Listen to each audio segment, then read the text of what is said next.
So Cricket and I are out on our morning walk. It's a little bit after 7 on Monday morning.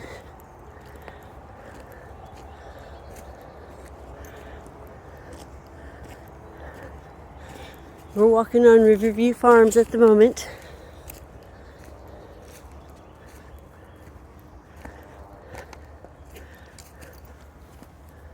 Miss Cricket, this way. Come on.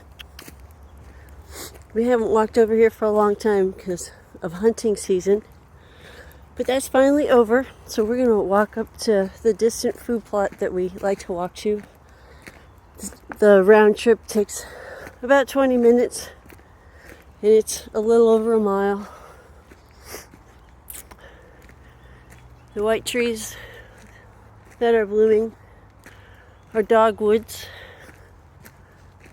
That fog over there, that's where the Spring River is.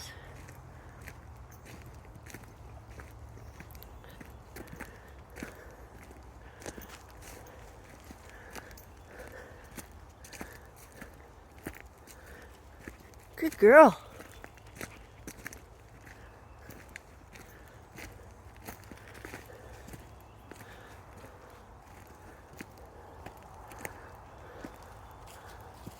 Dogwoods.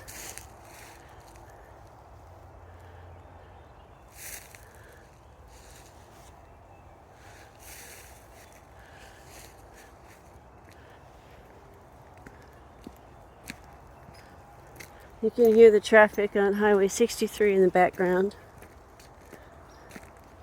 So we're between Highway 63 and the Burlington Northern Railroad line in the Spring River.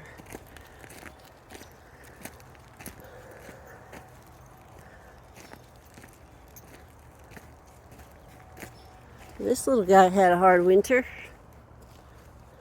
I can't believe this hollow tree is still standing.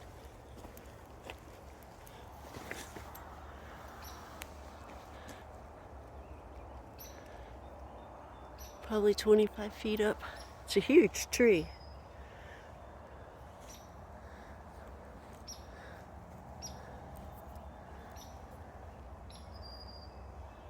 I believe it was alive when we first moved here. I'm not exactly sure when it died, since it's not on our property.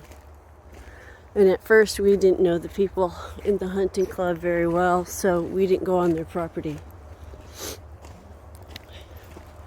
We did walk over here to the power line one day when it sounded like there was a helicopter that was really close by, and we came over and looked, and it was one of those helicopters that carries the pendulum type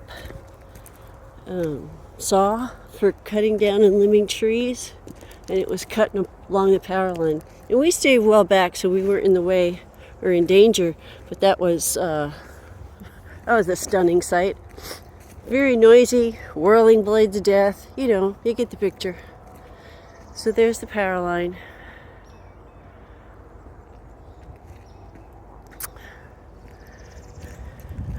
Now down here, this hollow is called Sawmill Hollow.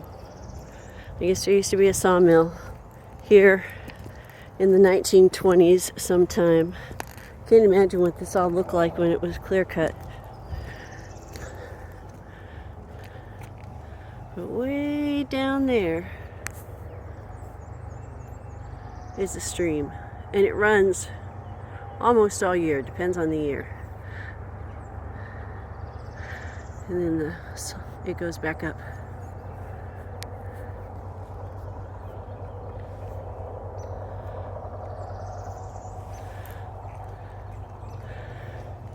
But the Riverview Hunt Club has 780 acres.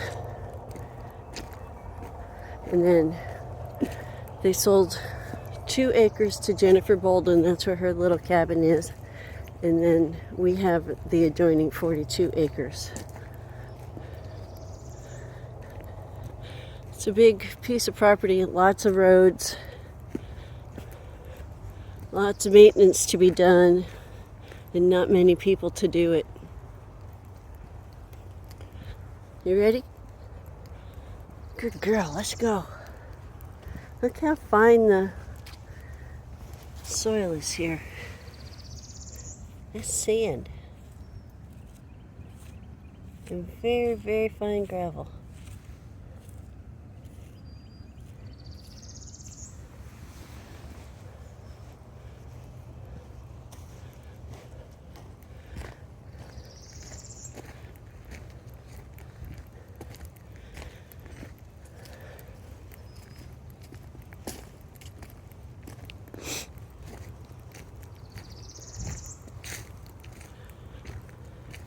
Once we get a little farther up here, you won't be able to hear the traffic anymore.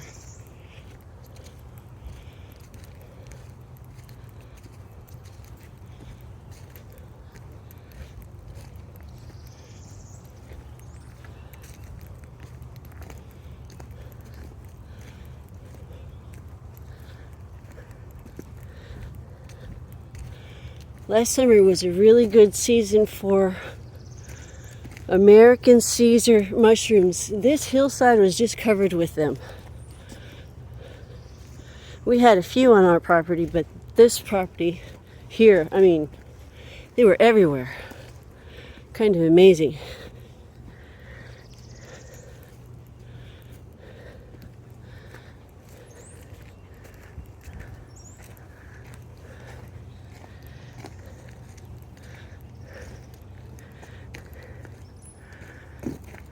If we went off to our right, there's a different stream at the bottom of that hollow.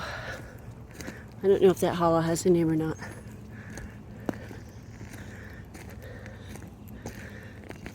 But we're in the vicinity of the Baker Switch on the Burlington Northern train line.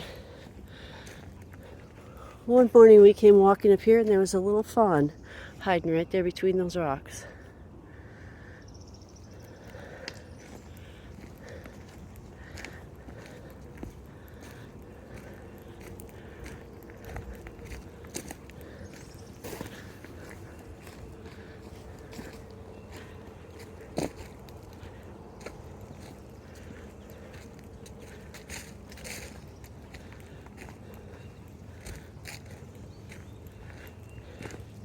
Cricket hasn't walked this far since last summer. She's holding on, aren't you? You doing okay?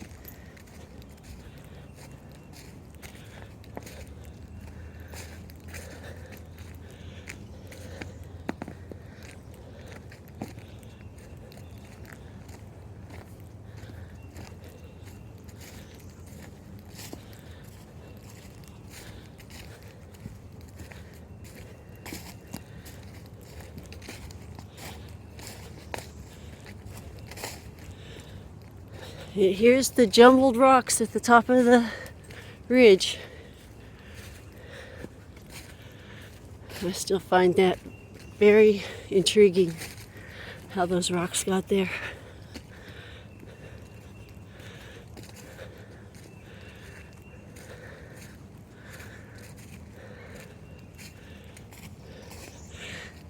That's a good rock to sit on.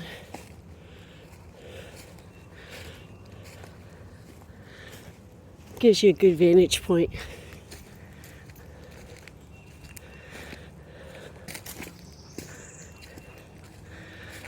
Okay, and here's the food plot coming up.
See, now these are the kinds of things that intrigue me.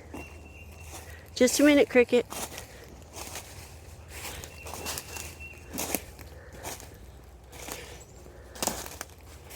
Why is that dirt a different color?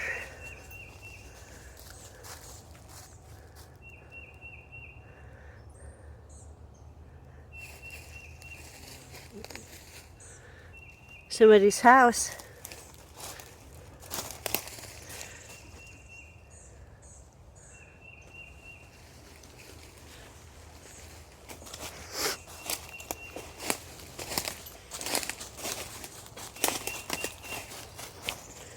Good girl.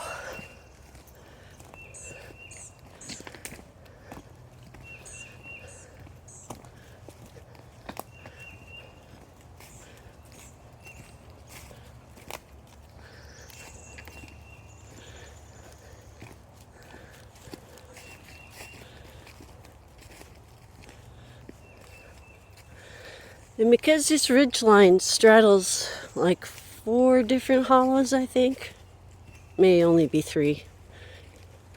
The sound echoes really funny. Sometimes when we're sitting in our house, it's like, okay, where is that sound coming from? And we really can't tell because it sounds like it's coming from 3 different sides. Okay, let's go stand on this rock over here.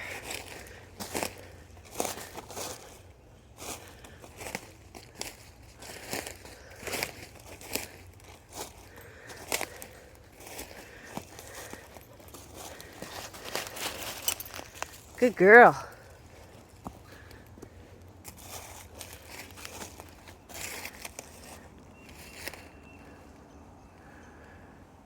See, and there's more of them all the way around. Trailing off downhill. See the big one down there?